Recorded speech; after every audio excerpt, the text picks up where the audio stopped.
Ay, las vacaciones, ya olvidadas pero siempre recordadas. Volvemos al pan nuestro de cada día. Pero aunque se vaya, todo lo bueno vuelve. Y no solo el pan, porque cada semana vuelve.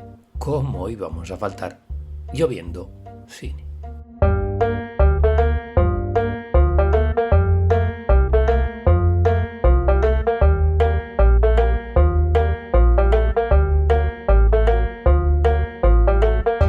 Porque aquí comienza un programa más de tu podcast favorito, Lloviendo Cine, al cual estáis todos pertinente y convenientemente invitados. No necesitáis de ningún tipo de entrada, no necesitáis de ningún tipo de permiso. Las puertas están abiertas de par en par.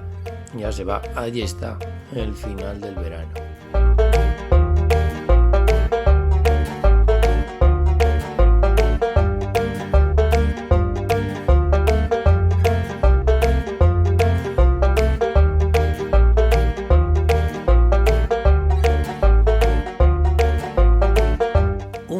Más de Lloviendo Cine, en lo que sí va a ser la vuelta de las vacaciones oficial. Ya estamos en septiembre. Las vacaciones ya forman parte del recuerdo. ¿Y a qué vamos a dedicar el programa de hoy de Lloviendo Cine? Bueno, pues vamos a desenvolver, la teníamos un poquito olvidada, nuestra cápsula del tiempo. Nos vamos a subir a ella y nos vamos a ir a cierto año, al que le vamos a dar un repaso cinematográficamente hablando. Ya sabéis, nos vamos a ir a ese año, vamos a ver las películas como si las acabásemos de ver en ese mismo momento, en ese mismo año. Vamos a hacer toda una vuelta al pasado. Ya hemos hecho en anteriores programas de Lloviendo Cine otros viajes a otros tantos años desde el punto de vista cinematográfico. Allí que nos fuimos al año 1941, el que dicen mejor año de la historia del cine. Allá que nos fuimos al año 1972, con motivo del 50 aniversario del estreno del Padrino. Aunque lo comenzamos en el año 1985, si volvíamos al pasado, teníamos que hacerlo ese año, el año del estreno de Regreso al Futuro. Bueno, pues en esta ocasión nos vamos también a la década de los 70. Y hemos escogido un año que realmente tampoco tenía nada en especial. Fue un año cualquiera para el cine. Bueno, según se mire, todo año tiene su provecho. Acabo de tener un déjà vu. ¿Y si nos vamos al año 1977?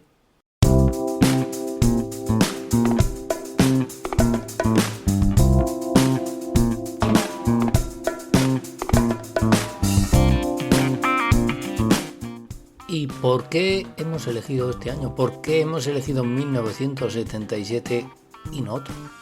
Y no el anterior, y no el posterior.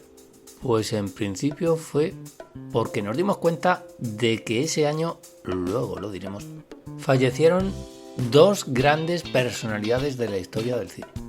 Tiempo al tiempo que luego vendrán. Tal acontecimiento, tales hechos, nos llevaron a pensar, ¿cómo fue ese año? ¿Cómo fue un año al cual podríamos llamar, perdón por el palabra, pivotacional? Bueno, es que nos atreveríamos a decir que esas dos muertes, que esos dos fallecimientos marcaban el final de una época. Y ese mismo año, ya lo veremos después, se daba el pistoletazo de salida, testigo cual carrera de relevos de por medio, a una nueva época. Y luego entenderéis por qué decimos todo esto. Y tal como hicimos con las anteriores cápsulas del tiempo, a la hora de analizar el cine producido en esa jornada de películas, lo haremos jugando con la perspectiva, con sus buenas dosis de ironía, sana, por supuesto. Bueno, ya hemos dicho por qué elegimos este año y no cualquier otro. Si nos fuimos al año 1941 fue porque, ya hemos dicho, es considerado el mejor año de la historia del cine. Hombre, obras maestras incontestables en 1977, como las podemos tener en otros años, sin tener que escarbar, no las hay a patadas. No hay piedras que levantar y encontrarse ahí un puñado de obras maestras. Pero las hay, aunque haya que escarbar un poquito. Las veremos. nos encontramos, ya digo, en la década de los 70, en plena década de cambios. Una década que cambió la forma de hacer películas, de hacer cine. Fue la época en la que los directores que cambiaron Hollywood dieron todo un puñetazo en la mesa. Ellos se iban a convertir en los nuevos estandartes de Hollywood, del cine mundial. Iban a pasar a ser la referencia. Y 1977 no iba a ser una excepción. Y como hemos dicho, hemos elegido 1977 por dos grandes, si se puede decir así, fallecimientos dentro de la historia del cine. Bueno, pues vamos a dedicar todo un apartado a esos fallecidos. Y vamos a ver que aparte de ellos dos, ese año nos dejaron grandes personalidades del séptimo arte. Bueno, pues sin más, nos fundamos, no sabemos si el traje espacial, pero sí que nos subimos a la cápsula del tiempo, ponemos en el marcador año 1977, en concreto a finales de año. Vamos a hacer un resumen como si estuviéramos casi con las 12 uvas en la mano y vamos a darle el repaso que se merece a ese 1977 desde el punto de vista del séptimo arte. Hasta luego 2023, nos vemos dentro de un ratito.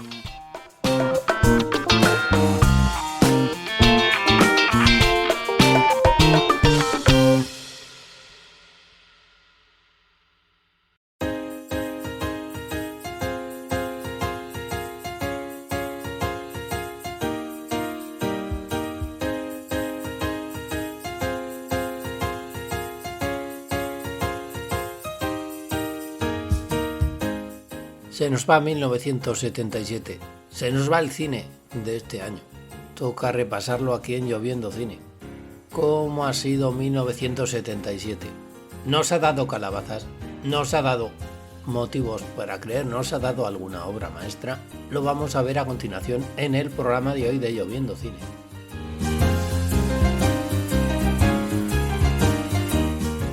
Vuestro programa del séptimo arte.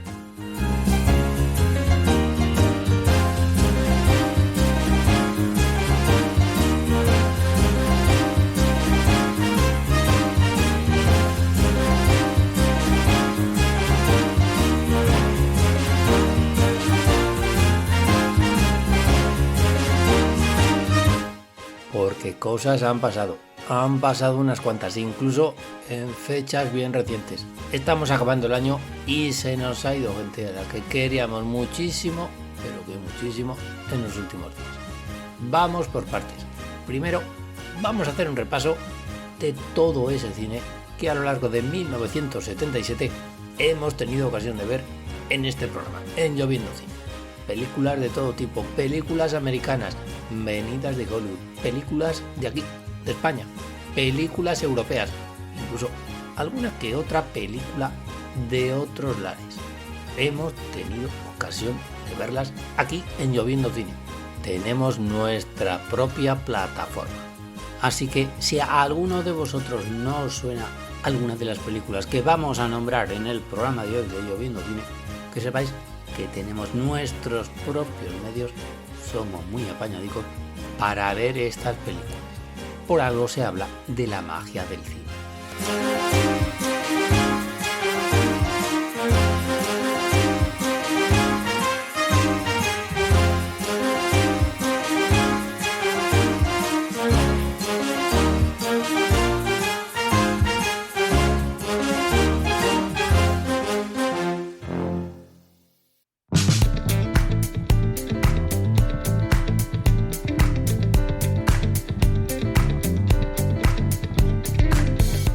Y podemos decir sin temor a equivocarnos que el nivel medio de las películas del año 1977 ha sido correcto, más que decente, incluso más que interesante. Nos hemos quedado con un buen sabor de boca al acabar este año. Porque película más que interesante, hay que avisar que también muy suya es la última película de Sidney Lumet, Equus, una de esas películas que para ver efectivamente hay que escarbar un poquito. No es el Sidney Lumet habitual. Avisamos para el que todavía no haya visto esta película, sino que es un Lumet a la europea. La película está basada en la obra homónima de teatro de Peter Shaffer. Es un poco larguita, lo avisamos. Pareciera que el señor Lumet no conociera el tijeretazo en la sala de montaje. La película se las trae. La película es un drama psicológico con tintes freudianos. El aval, los actores británicos que la protagonizan. Al frente de ellos, Richard Burton, que como todo el mundo sabe, es británico. Aunque pareciera que Richard Burton es un actor estadounidense. Pues no, es británico de pura cepa. Y desde Italia nos ha llegado la película dirigida por los hermanos Taviani, Padre Padrone. Un drama rural ambientado en la Italia más profunda y que vendría a ser una revisitación del realismo italiano de hace 30 años. Hay niño, hay padre, pero en vez de bicicleta hay burros. Y ya que estamos en Italia, seguimos con Italia. Una jornada particular. Buenísima película de Ettore Scola, un señor que nos mola. Un señor que ya cuenta con una trayectoria más que consolidada y que aquí nada más y nada menos que dirige a Sofía Loren y a Marcello Mastroianni. Una bonita película de amistad más que de amor. Ambientada en la Roma pre-Segunda Guerra Mundial, Una jornada particular es una película de matices. Y también de Ettore Scola, en comandita con otros dos grandes directores italianos, Mario Monicelli y Dino Risi, es la película de episodios Que viva Italia, el corte total y absolutamente diferente. La película, por cierto, es una secuela de la película dirigida por Dino Risi en el año 1963, Monstruos de hoy. No, hermano, aquí la conocemos porque Viva Italia, en el original, y Nuovi Mostri, los nuevos monstruos, nuevos respecto a los de 14 años antes, lo cual viene a ser una revisión del análisis o de la crítica, según se mire, a la Italia de la época 14 años después. Ettore Scola, por cierto, uno de los que pueden considerarse herederos de la gran tradición italiana del cine transalpino. Fellini, Visconti, Antonioni y compañía. Vemos al señor Scola con buenos ojos. Y siguiendo con películas que quizá no hayáis podido ver porque tampoco son de las que se estrenan en cines, son cintas como La encajera, película suiza del director Claude Goguetá y protagonizada por, nos ha sorprendido gratamente, Isabelle Huppert. No conocíamos mucho de esta actriz francesa. Poco a poco la señorita Isabelle se está haciendo un hueco en el cine francés. Ya la vimos en El juez y el asesino de Bertrand Tavernier del año pasado. Pero con esta La encajera encara su primer papel protagonista. Ha tenido que ser en el país vecino de los franceses. Ha tenido que ser en Suiza. Pero bien podemos decir que esta chica promete y mucho. Isabelle Huppert tiene mucho por venir. Y precedida por el Oso de Oro del Festival de Berlín de este año, nos encontramos con una película soviética, La ascensión de Larisa Shepitko, película ambientada en la Segunda Guerra Mundial y que ha sido una de las películas sensación del año. Dolorosa película antibélica rodada en un glorioso blanco y negro y que reivindicamos, como todas las películas que hemos nombrado hasta el momento en el programa de hoy de Lloviendo Cine. Como también reivindicamos y recomendamos Los jugadores de ajedrez de Satyajit Ray, el gran maestro del cine hindú, que ahí sigue al pie del cañón año tras año, prácticamente a película por año, si no 2 o más. Pero si creíais que con Satyajit Ray traspasábamos la línea de películas imposibles, pues ahí va otra. Goran Paskialevich, un director yugoslavo del cual nos llega The Dog Who Loved Trains, una peculiar más que peculiar producción llegada desde la Europa del Este y que combina géneros cinematográficos que van desde el western hasta la road movie. Y desde Gran Bretaña nos llega la ópera prima de un director llamado Ridley Scott. Ridley Scott, no teníamos conocimiento del señor. Bienvenido sea al mundo del cine Don Ridley Scott con esta película, Los duelistas, película de época ambientada a comienzos del siglo XIX, La película está protagonizada por Kit Carradine y un habitual del cine de Martin Scorsese, al cual vamos a nombrar dentro de unos momentos. La película está basada en una novela de Joseph Conrad y no deja de ser una más que curiosa película de capa y espada. No queremos desvelar demasiados detalles del argumento, solo diremos que la película hace honor al título. Los dos protagonistas se enfrentarán en un duelo que se replica año tras año, y no podemos decir más. Y desde Hungría nos llega Dos mujeres, que no tienen nada que ver con la película de Vittorio De Sica.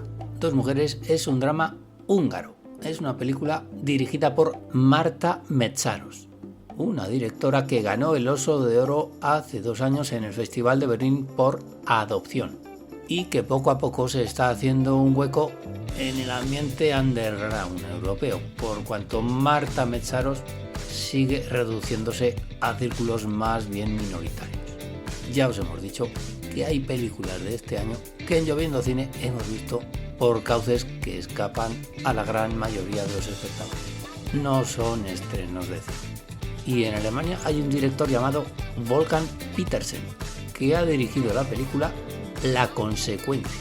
El señor Petersen pues prácticamente es otro director novato, del cual desconocíamos su existencia. Esto parece una historia interminable. Estos directores no son desconocidos, pero resulta que hacen películas la más de interesantes, del amor entre dos hombres dentro de una cárcel. Reivindicamos y recomendamos películas como La Consecuencia de Wolfgang Petersen. Y en España, ¿qué panorama nos hemos encontrado este año en el cine español? Pues ha habido de todo, como siempre, como en botica, cosas mejores y cosas peores.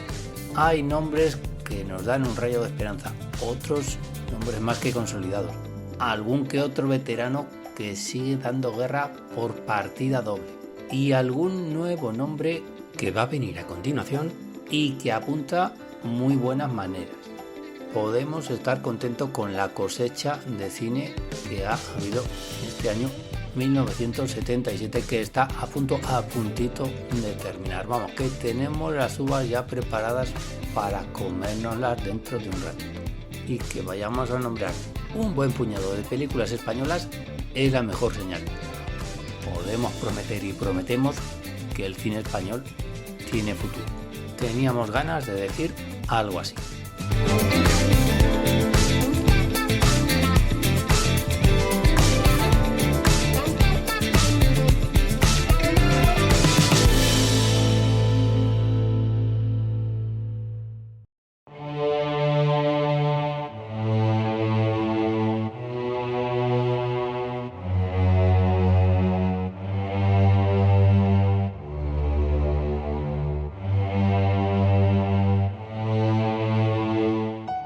Y empezamos con dos óperas primas del cine español.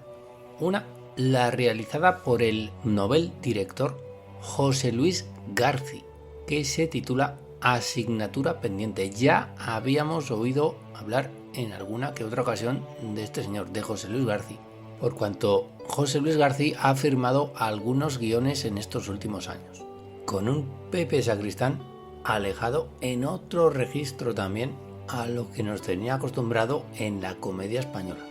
Bueno, pues en su primera película como realizador, García retrata la Nueva España desde una perspectiva más intelectual.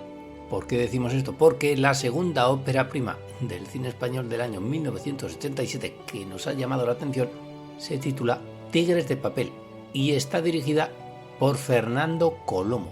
Y ese retrato de la Nueva España de Fernando Colomo tiene una perspectiva más alegre.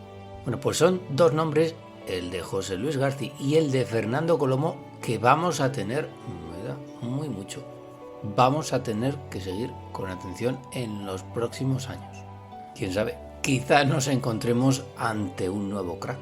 Y no ante su ópera prima, sino ante su segunda película nos encontramos a Manuel Gutiérrez Aragón, que el año pasado debutó en esto del cine con la intrigante Habla Mudita. Bueno, pues en este 1977 Gutiérrez Aragón ha dirigido Camada Negra, a la cual podríamos llamar como película militante.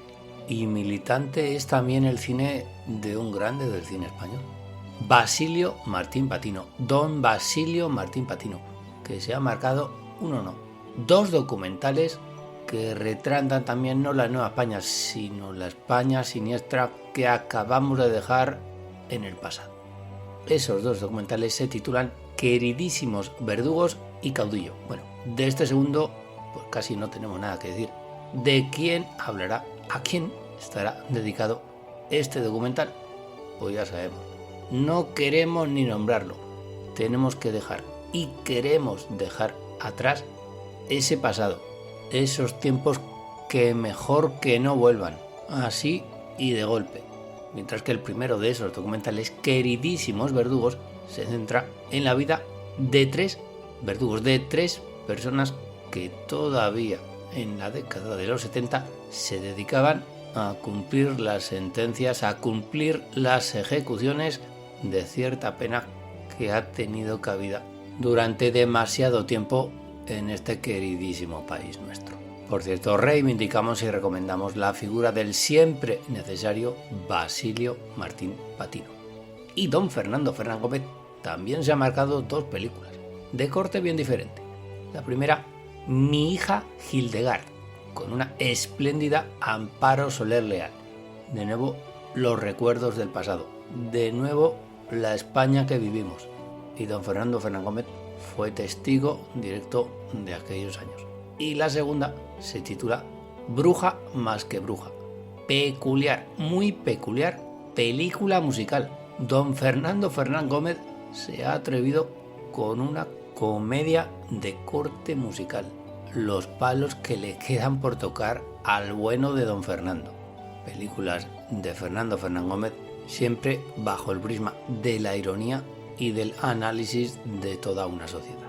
Y si hablábamos de cine militante, ahí tenemos a don Juan Antonio Bardem con su última película, El Puente, con un sorprendente, más que sorprendente, cambio también de registro de don Alfredo Landa. Hay que ver a don Alfredo en este nuevo registro, señores. Aquí sí que tenemos a un nuevo crack de la interpretación. El registro de don Alfredo Landa, alejado de también la comedia española de toda la vida, va a suponer una segunda parte en la vida artística de este actor. Y también tiene nueva película, Vicente Aranda. Cambio de sexo, estimulante película del director barcelonés. Protagonista, pues una azafata del 1, 2, 3. Sí, Victoria Abril protagoniza la nueva película de Vicente Aranda. Y atención, no lo hace nada mal. Película, podríamos llamar, de temática escabrosa, un poquito morbosa, que para los tiempos que corren no es fácil realizar una película como esta. Bueno, pues don Vicente sale airoso del lance. Victoria Abril, a la cual también podemos ver en un papel un poquito más secundario en El Puente de Juan Antonio Bardem. Quién sabe si nos convertiremos en amantes de esta actriz en el futuro. Y un señor que destacó el año pasado sobremanera con su magistral documental El Desencanto, nos ha traído una nueva película, A un Dios desconocido. Ese señor se llama Jaime Chávarri. Hombre, era complicado mantener el nivel demostrado con el magnífico documental del Desencanto. Pero ahí tenemos a una magnífica muestra de actores hispano-argentinos como Héctor Alterio, Javier Elorriaga, Mercedes Sampietro, una joven actriz de casta le viene al galgo, que se está comiendo la pantalla en cada película que aparece, Ángela Molina.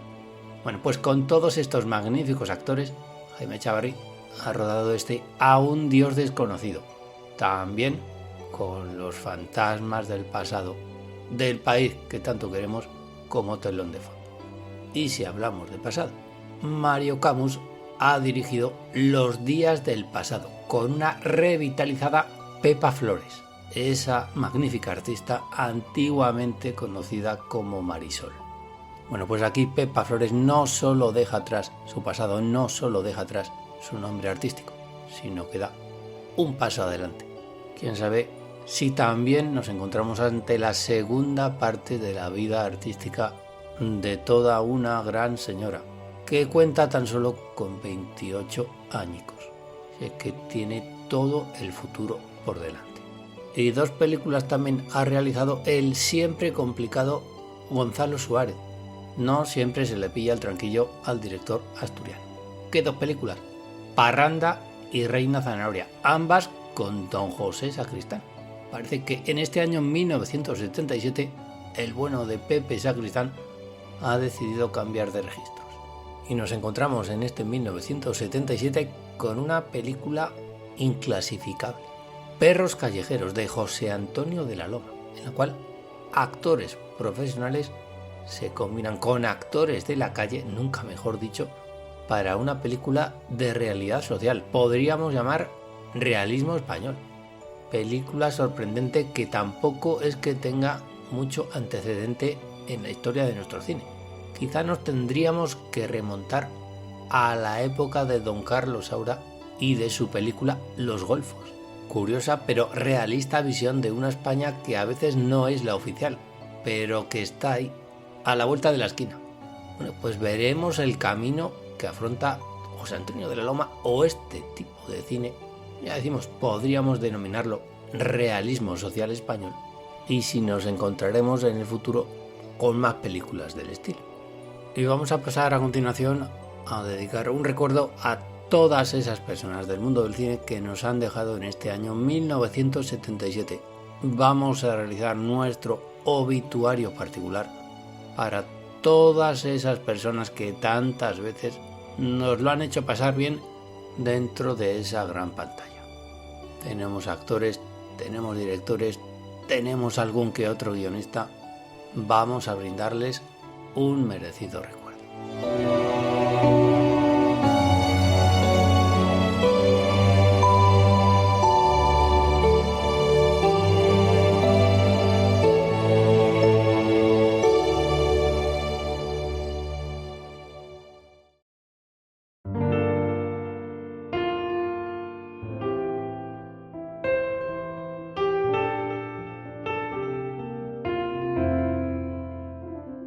Y para nuestro primer recuerdo nos tenemos que remitir a la entrega de los Oscars de este año, en la cual ha sucedido algo que no había ocurrido en toda la historia de la estatuilla dorada, por cuanto el Oscar a Mejor Actor Principal fue concedido a una persona que ya no estaba entre nosotros, a un actor fallecido. Ese actor se llamaba Peter Finch, que falleció pocos días antes de la noche más especial del año cinematográficamente hablando. Peter Finch estaba nominado a Mejor Actor Principal por la magnífica película de Sidney Lumet, Network. Bueno, pues no había sucedido nunca. Esa noche, un actor fallecido ganó a título póstumo una estatuilla dorada. Peter Finch ganó el Oscar a Mejor Actor Principal. No nos quedamos en la anécdota. Peter Finch ha fallecido en este año 1977. Demasiado pronto. Peter Finch se nos ha ido a los 61 años, con toda una carrera por detrás. Lejos del mundanal ruido, Domingo maldito domingo o Historia de una monja. Descanse en paz el bueno de Peter Finch. Como también nos ha dejado Cero Mostel, a quien ya vimos en películas de los años 40 y que el año pasado coprotagonizó junto con Woody Allen la película de Martin Ritt, La tapadera. O Bing Crosby, que a los 74 años nos ha dejado bien cerquita, en el Real Club de Golf La Moraleja de la localidad madrileña de Alcobendas. Pues ahí se encontraba practicando este deporte cuando, por culpa de un infarto de miocardio, la voz de Bing Crosby se apagó para siempre. El hecho de que Bing Crosby se muriese en nuestro país abrió todos los noticiarios. Y también a los 73 años nos ha dejado Joan Crawford, una de las grandes de la época clásica de Hollywood. Ahí están sus inolvidables interpretaciones en películas como Un rostro de mujer, Alma en suplicio, Johnny Guitar o ¿Qué fue de Baby Jane? Era cuando tenemos que revivir el diálogo entre Sterling Hayden y Joan Crawford en Johnny Guitar. Bueno, pues qué mejor homenaje para el fallecimiento de doña Joan Crawford que revisitar esa película, que revisitar Johnny Guitar, la obra maestra de Nicolas Ray. Pero hay más, se nos han ido escritores y guionistas de Hollywood, como por ejemplo Nunnally Johnson, que a los 79 años ha dejado este mundo, uno de los guionistas más prestigiosos de Hollywood. Suyos son los guiones de Las uvas de la ira, de 12 del patíbulo, de La ruta del tabaco. También dirigió películas como Las tres caras de Eva, o Jim Thompson, escritor de novelas como Los timadores o 1280 almas, que perfectamente podrían ser llevadas al cine. Pero es que también fue guionista de Senderos de Gloria y de Atraco Perfecto de Stanley Kubrick. Casi nada al aparato. Y aquí en España se nos ha ido Don Miguel Miura, uno de los integrantes de la generación de la Codorniz, la revista más audaz para el lector más inteligente. Bueno, pues Don Miguel Miura colaboró con Don Luis García Berlanga y con Don Juan Antonio Bardem en el guión de Bienvenido Mr. Marshall, amén de ser el autor de la obra teatral Ninet y un señor de Murcia, que ha sido llevada en más de una ocasión al mundo del cine. Pues Don Miguel Miura nos ha dicho no un adiós, sino un hasta luego. Nos volveremos a encontrar. Y también ha dejado este mundo Don Vladimir Nabokov, sí, el autor de Lolita, pero que ha hecho unas cuantas cosas más. Lo que pasa es que el fantasma de Lolita ha devorado al propio autor. De nuevo aparece por aquí Don Stanley Kubrick. Vaya resplandor que deja tras de sí el director norteamericano. Y se nos han ido directores, como por ejemplo William Castle, un señor de lo más curioso y hoy ya un poquito olvidado, pero habría que redescubrir, reivindicar y recomendar a este especialista del cine de serie B. Todo un guasón, podríamos decir. Un señor que tan pronto te hacía una serie B de cine del oeste o una serie B del cine de terror. Vamos a reivindicar y a recomendar una de sus películas. ¿Os acordáis de Psicosis, obviamente? Pues ved su película Homicidio del año 1961, un año después de la película de Alfred Hitchcock, y os llevaréis más de una sorpresa. Y nos ha dejado también Ty Garnett, a los 83 añicos. ¿Qué dirigió Ty Garnett? Bueno, pues en el año 1946, una tal El cartero siempre llama dos veces, con John Garfield y Lana Turner. De nuevo, casi nada al aparato. Y también nos ha dejado Delmer Daves, al que se le conoce por sus trabajos en el western. Y con razón, ahí están sus dos obras maestras, Flecha Rota y El tren de las 3:10. Pero empezó haciendo cine negro, como por ejemplo La Casa Roja o La Senda Tenebrosa. A veces nos limitamos a un muy facilón reduccionismo. Y se nos ha ido también el director francés Henri-Georges Clouzot, en el fondo uno de los más grandes directores franceses de todos los tiempos, anterior a la Nouvelle Vague, pero autor de algunas auténticas obras de arte, El salario del miedo o Las diabólicas. Bueno, pues Henri-Georges Clouzot nos ha dejado incluso demasiado pronto, a los 69 años. ¿Y qué decir de Roberto Rossellini? También nos ha dejado en este año 1977. Sí, aquel que se casó con doña Ingrid Bergman y que dirigió auténticas maravillas de la historia del arte del siglo XX, como Roma Città Aperta, Paisa, Alemania Año Cero, Stromboli, Europa 51, Te querré siempre o El general de la Rovere. Auténticas palabras mayores las de don Roberto Rossellini. Y tan recientemente, que murió el pasado 26 de diciembre a los 81 años, nos ha dejado uno de los grandísimos directores de todos los tiempos, Howard Hawks, sí, el compañero tantas veces de fatigas de don John Ford. ¿Qué decir de don Howard Hawks que todavía no sepamos? Que te podía hacer una auténtica obra maestra ambientada en el mundo de la aviación, como Solo los ángeles tienen alas. Te podía también, con Cary Grant, hacer una obra maestra de la comedia de todos los tiempos, como La fiera de mi niña, o te podía hacer la que probablemente sea la obra maestra de la historia del cine negro, El sueño eterno, o bien hacer obras maestras de películas de western como Río Bravo, Río Rojo, El Dorado. Y nos estamos dejando Luna Nueva, El Sargento York, Bola de Fuego, La novia era él, Río de Sangre, Me siento rejuvenecer, Los caballeros las prefieren rubias, Tierra de faraones, Alguien da más, sí, Don John Ford y unos muy poquitos más. Y nos ha dejado con 83 años en este 1977 Gummo Marx, sí, uno de los, en este caso, 5 hermanos Marx. Lo que ocurre es que Gummo Marx dejó esto de la interpretación antes de que sus otros 4 hermanos se hicieran famosos con el cine. Gummo lo dejó, se convirtió en hombre de negocios y en representante de otro de los fallecidos en este 1977, Don Groucho Marx, que nos ha dejado a los 86 años. Qué pena nos da que Don Groucho Marx ya no esté entre nosotros, de forma física, porque en espíritu y alma este señor no nos va a abandonar en toda la vida.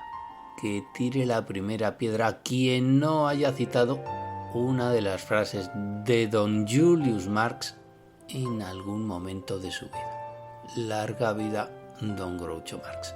Y si decimos que el 26 de diciembre nos dejó a los 81 años Don Howard Hawks, un día antes nos dejaba Charles Chaplin. Charlotte se apagó para siempre.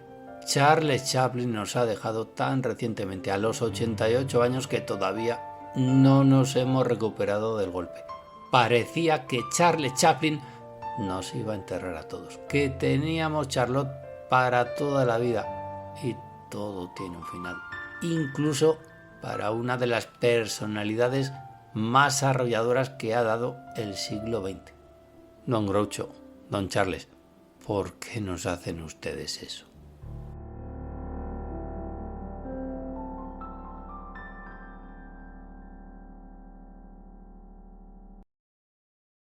Y vamos con más películas. En este caso, películas europeas del año 1977.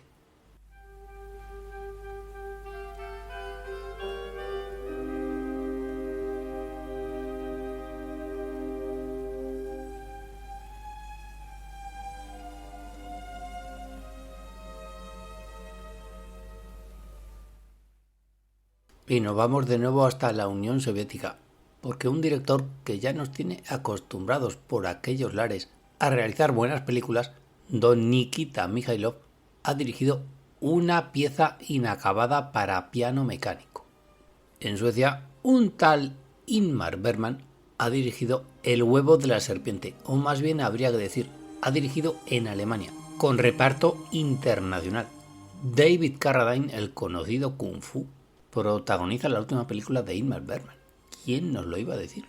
Que Kung Fu iba a aparecer en una película típicamente bergmaniana. Por cierto, Ingmar Bergman las tiene mejores. Y Wim Wenders ha dirigido El amigo americano, adaptación de una novela de la escritora norteamericana Patricia Highsmith. Wim Wenders ya ha dado buena prueba de su talento en películas como Alicia en las ciudades de hace 3 años o En el curso del tiempo del año pasado. Con esta El amigo americano, y en opinión de Lloviendo Cine, ha dado un pequeño paso atrás, pero el talento que ha demostrado Don Wim Wenders nos lleva a pensar que puede remontar el vuelo.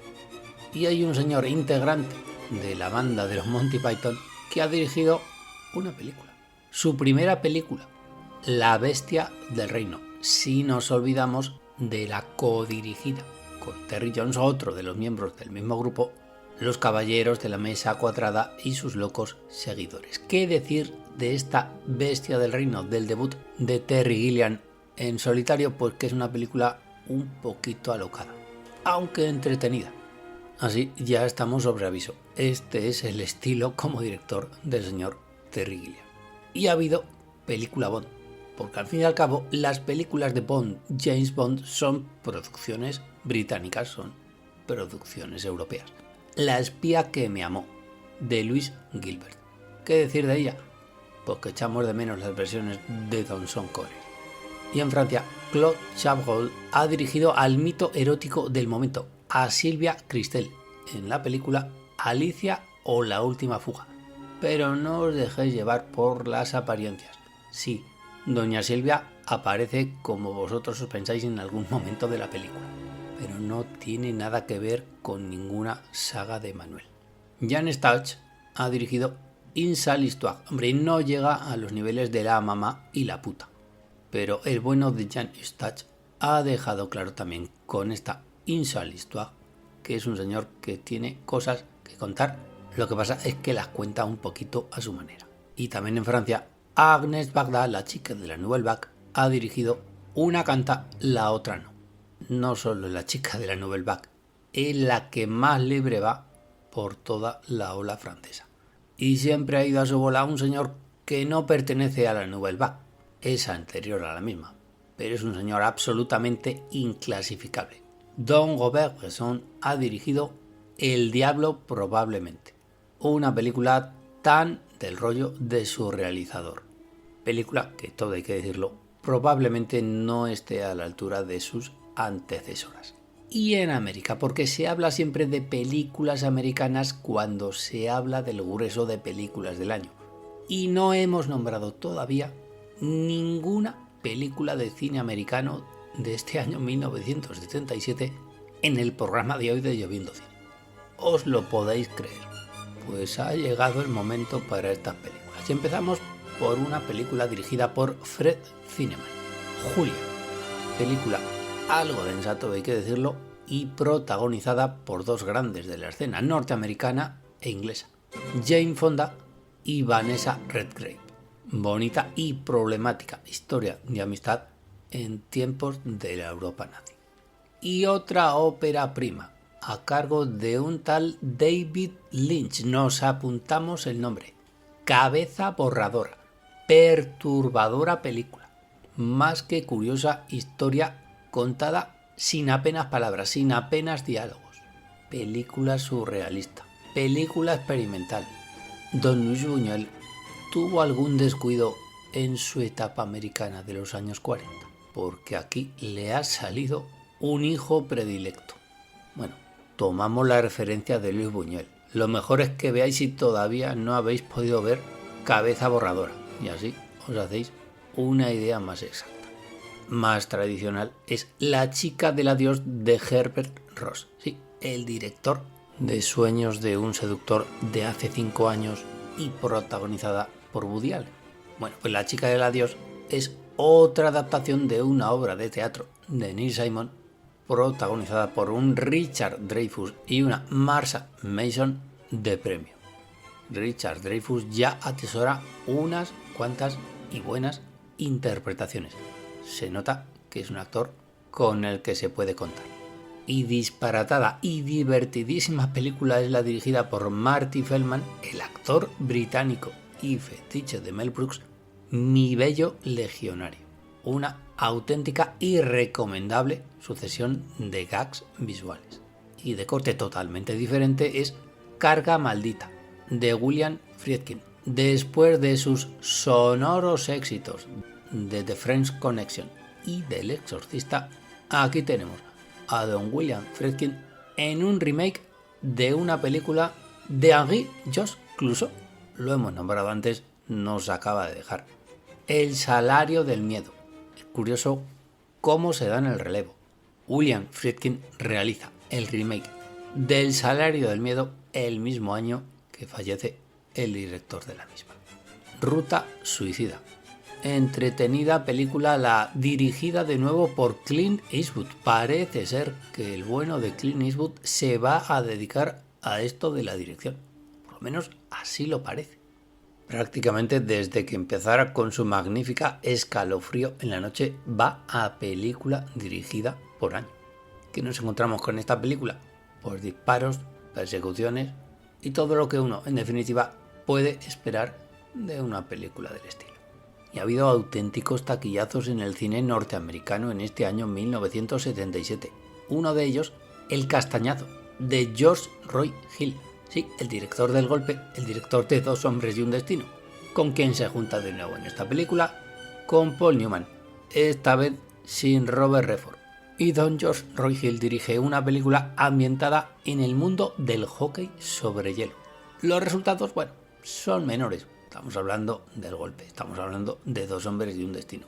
Pero aunque sean menores, los resultados son estimables. Más taquillazos. Los caraduras de Hal Needham. Película típicamente al servicio de una estrella. En este caso, Don Burt Reynolds. De esas películas que las ves y sabes perfectamente a lo que te enfrentas. La estrella luciendo el palmito, pero a la que le coges cariño y hasta se te hace entrañable. En este caso, una película también de persecuciones por esas carreteras de Dios de los Estados Unidos a las que tan acostumbrados estamos en esta década de los 70. Nos vamos a conocer al dedillo todos y cada uno de los recovecos de cada autopista norteamericana. ¿Queréis comedia? Made in USA, del director John Landis, disparatada y algo anárquica parodia del modo de vida americano. Amantes del cine de terror, pues ahí tenemos películas como Rabia, de David Cronenberg.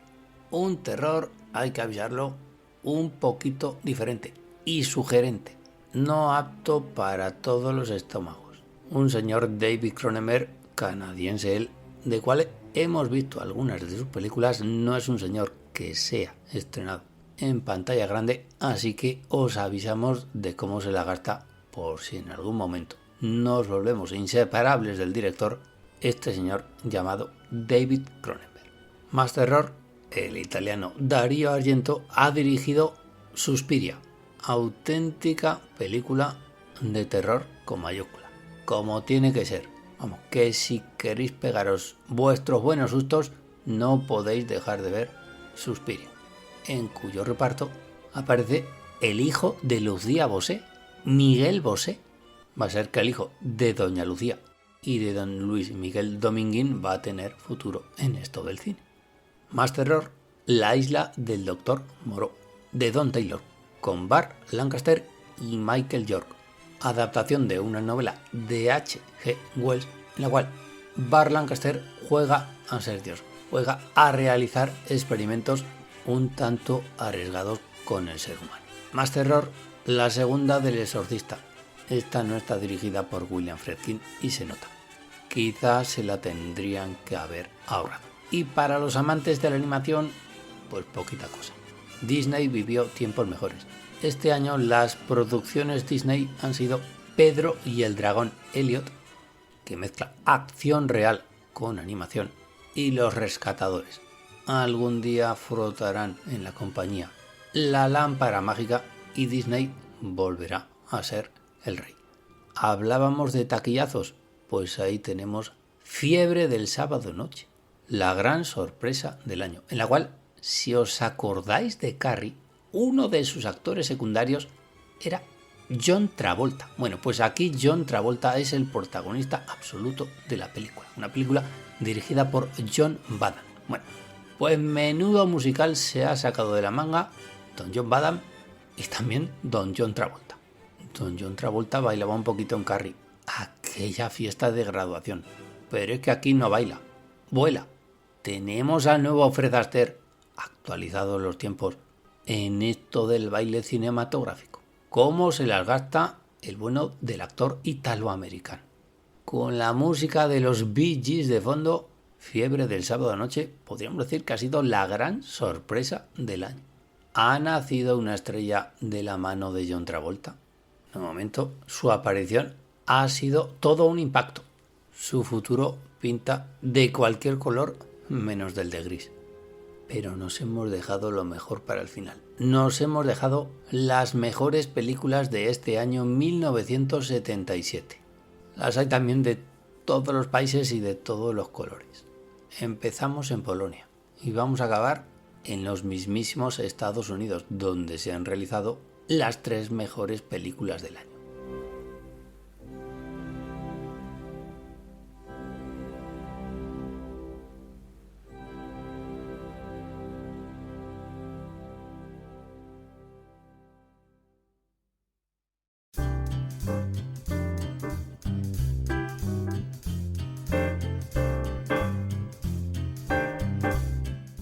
Y en Polonia nos encontramos a don Krzysztof Zanussi con su película Camuflaje.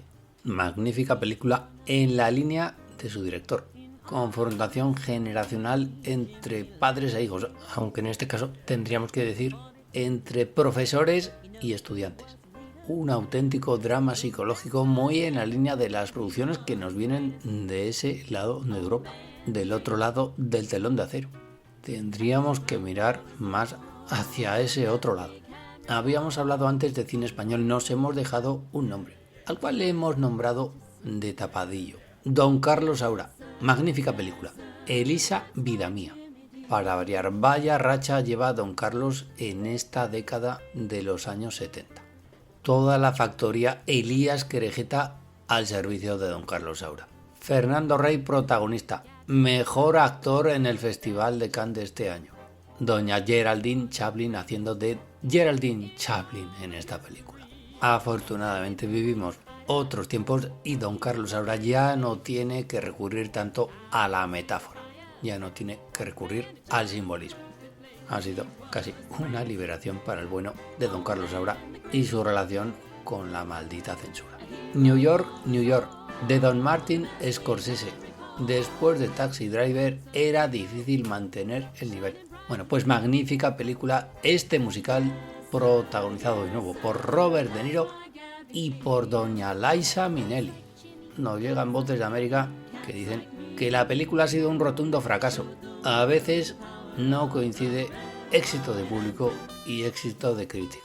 New York, New York es un magnífico musical. Don Martin Scorsese es un director como la copa de un pino. Y esto que decimos no es ninguna invención. Y Don Luis Buñuel, ese oscuro objeto del deseo, de nuevo con un gran Fernando Rey. A estas alturas de la vida, Don Luis Buñuel sigue teniendo cosas que contar. En este caso con la adaptación de La mujer y el pelele de Pierre Louis. Contando Don Luis Buñuel que es un viejo proyecto que llevaba años preparando. Bueno, pues ha llegado el momento, nunca es tarde si la dicha es buena. Tenemos última película de Luis Buñuel. Y desde Alemania nos llega Werner Herzog, sí, el director alemán más internacional del momento junto al ya citado Wim Wenders. Película Strossek. Película, por cierto, a la cual podríamos denominar cine lentejas. O lo tomas o no lo tomas. Porque Werner Herzog es de esos directores que no se lo piensa dos veces. Voy a seguir siendo fiel a mis ideas, a mi forma de hacer cine, a mi manera de contar, a mi manera de crear personajes, a mi manera de inventarse en ocasiones las historias más rocambolescas. Werner Herzog, otro de esos directores para echar de comer aparte. Y Robert Benton ha dirigido El gato conoce al asesino. Magnífica película de cine negro, o más bien habría que decir de cine neo-noir. Una película sencilla, interpretada de manera magistral por Art Carney, en lo que es la segunda película de este director. Atención, Robert Benton, este tío no tiene ni un pelo de tonto. Sabe lo que es ponerse detrás de una cámara. Seguiremos la carrera del director estadounidense. Y otro de los grandes taquillazos a nivel mundial ha sido La guerra de las galaxias. Atención, ciencia ficción, pero no ciencia ficción como la habíamos visto hasta el momento. Una ciencia ficción que pareciera que estaba ambientada en el western de las estrellas. Nos explicamos. Las naves espaciales son las nuevas diligencias o los nuevos caballos de las películas del oeste. Son unos rebeldes que luchan contra las malvadas fuerzas imperiales. Y en vez de flechas y de tiros hay rayos láser. El director de toda esta revolución del cine de ciencia ficción es George Lucas, al cual ya habíamos visto dirigir una película de ciencia ficción, pero de corte total y absolutamente diferente. THX 1138. Si esta era una película que recordaba a novelas o a películas similares a 1984, esta Guerra de las Galaxias ya lo dijo. Esto parece el western de las estrellas. Nos ha gustado verlo. ¿Quién nos iba a decir del director de aquella maravillosa y nostálgica película titulada American Graffiti? Bueno, pues veremos, porque parece ser que forma parte de toda una saga de ciencia ficción. Atentos estaremos a las grandes pantallas. Parece que la cosa va para largo. y las 4 mejores películas del año, terminamos el programa de hoy de Lloviendo Cine. Con estas 4 mejores películas del año 1977, son 4 películas bien dispares. Hay comedia, hay drama y hay hasta ciencia ficción, pero una ciencia ficción bien diferente a esta que hemos hablado de la Guerra de las Galaxias. 3 son películas norteamericanas, ¿quién nos lo iba a decir? Y una es una película francesa. Entre el director de la película francesa y una de las películas, en concreto la de ciencia ficción norteamericanas, hay una curiosa conexión. Lo vamos a ver a continuación, como también hay una conexión entre uno de los fallecidos del año 1977 con el director de otra de las 4 mejores películas de este año, que está a puntito de terminar.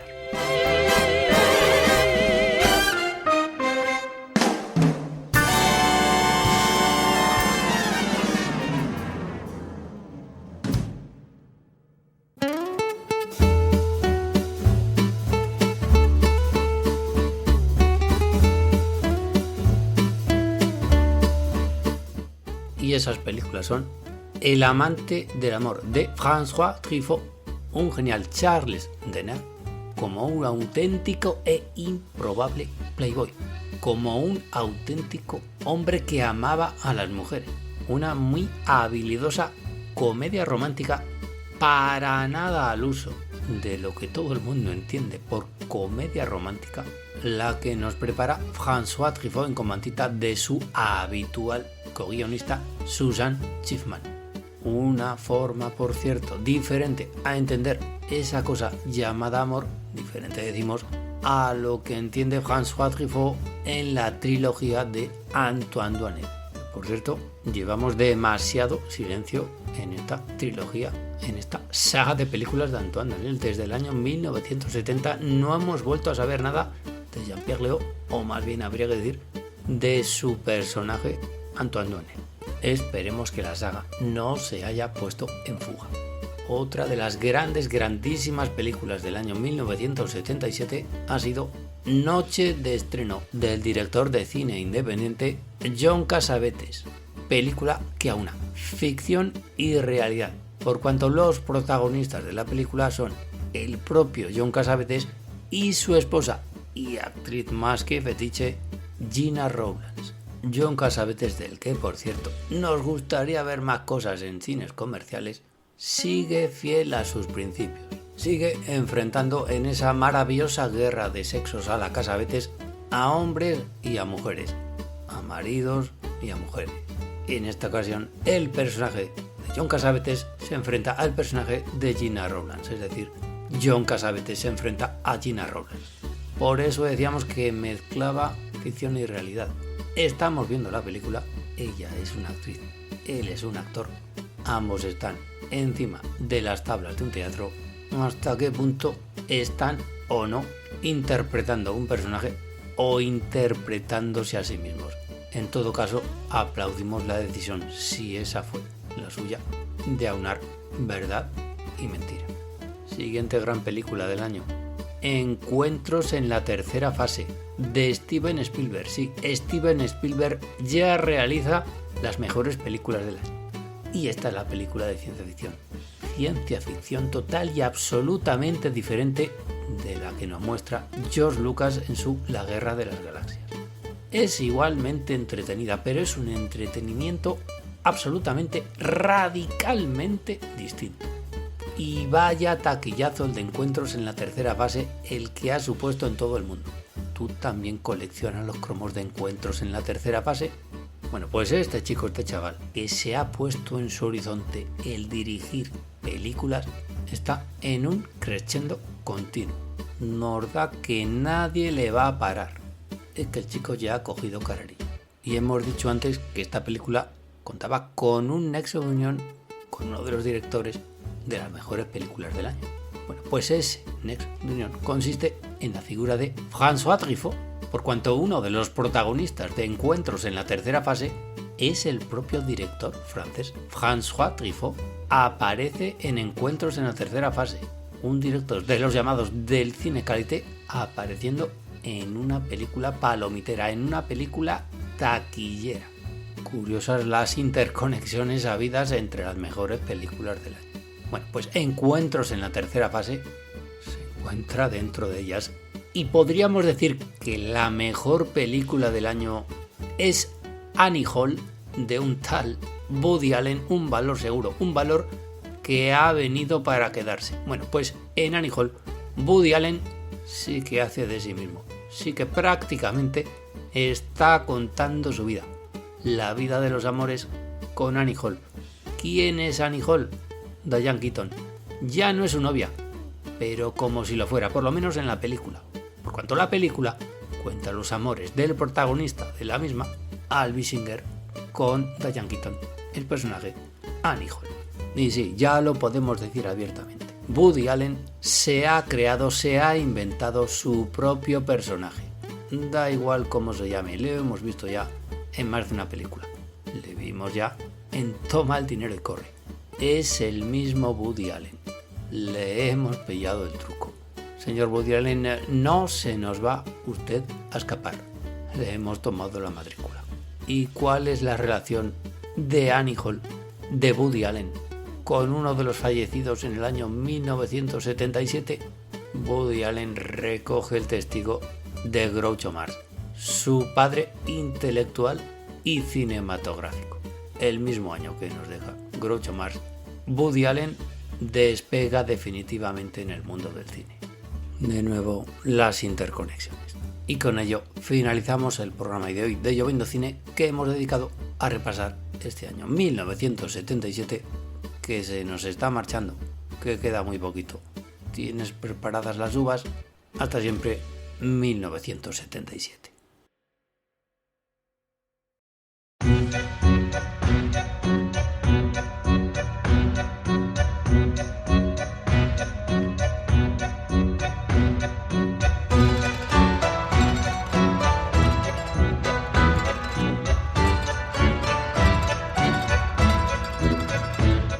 Y hasta aquí ha llegado un programa más de tu podcast favorito, Lloviendo Cine. Volvemos al año 2023 en lo que ha sido una nueva edición de nuestra ya desempolvada cápsula del tiempo. Con ella nos hemos trasladado al año 1977 para hablar de la cartelera de ese año, de las películas que la integraron, como si las hubiésemos acabado de ver en ese momento, en el año 1977.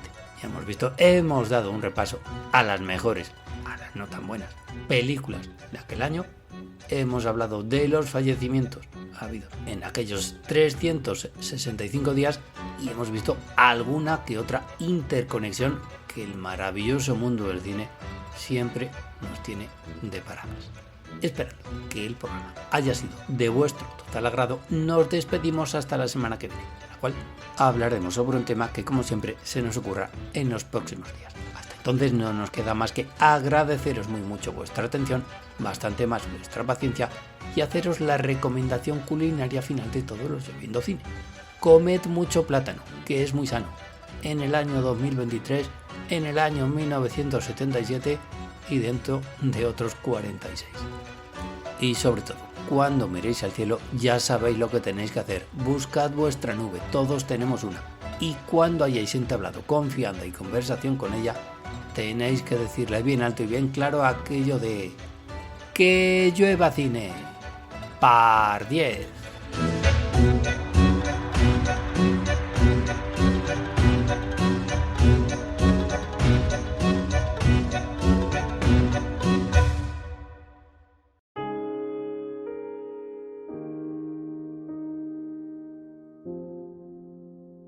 Sayonara.